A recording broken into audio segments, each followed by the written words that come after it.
देखिए, मैं समझता हूँ कि चूंकि माननीय अध्यक्ष जी ने और चर्चा कर मुख्यमंत्री जी ने खुद ने कर दिया है, तो मैं समझता हूँ कि सत्ता पक्ष की ओर से खेद आ गई, माफी आ गई। तो इस बात को तवज्जो देना महत्वपूर्ण नहीं है। महत्वपूर्ण यह है कि प्रदेश का विकास कैसे हो, उस पर चर्चा कैसे हो।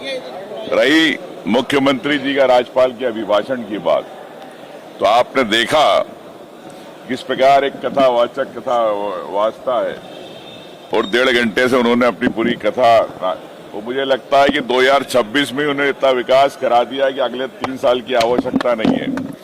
तो मुख्यमंत्री जी के पास विपक्ष के जो सवालों के जवाब नहीं थे। मैंने तो एक सामान्य बात करी कि अगर आपने इतने सारे एमओयू किए 11 लाख करोड़ के, तो पोर्टल पे क्यों नहीं आप डालना चाहते हो?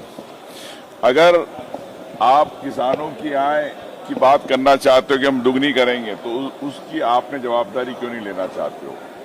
रही आपने नौकरियों के आंकड़े गिना दिए कि हम इतनी नौकरियां देंगे, लेकिन कब होगी, कब उसकी समय सीमा रहेगी? मैं समझता हूं प्रदेश के युवाओं को स्पष्ट होना चाहिए। पिछड़ों की बात करी, आरक्षण की बात करी, जो होल्ड है, एक तरफ बोलते हैं हम परीक्षाएं में सबकी भर्ती कर रहे हैं परीक्षा लेके, और एक तरफ पिछड़ों की भर्ती नहीं कर पा रहे। मुख्यमंत्री जी उसमें कुछ नहीं कह पाए। तो मैं समझता हूं कि राज्यपाल के भाषण को उन्होंने सिर्फ अधिकारियों के द्वारा लिखा हुआ भाषण पढ़ा, चाहे वित्त मंत्री हो, चाहे राज्यपाल हो, चाहे मुख्यमंत्री, तीनों की कहानी एक थी। वो लगता है चैट जीपीटी से बनाया हुआ भाषण है तीनों को, लेकिन तीनों प्रदेश के साथ, हर वर्ग के साथ न्याय की बात नहीं कर पाए। ये आप साहब ने गुस्सा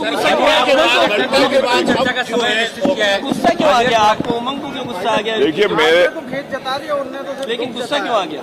देखिए, मैं समझता हूं कि आपने इतने सालों से मुझे जानते हैं कि मैं बगैर प्रमाण के कोई बात नहीं करता हूं। और मैं इतनी अडानी को लेके इनको इतनी मिर्ची क्यों लग रही है? क्या ये डाइवर्ट करना चाहते हैं भागीरथपुरा के मुद्दे को? जो 35 बच्चों की परिवारों में मृत्यु हुई है, जो सीधे सीधे सिस्टम का, मैं कह सकता हूं कि हत्या है सिस्टम ने की है, क्या उसको डाइवर्ट करना चाहते हैं? और कैलाश जी उम्र दराज है, तो मैं समझता हूं कि उनको पहलवानी नहीं करना चाहिए।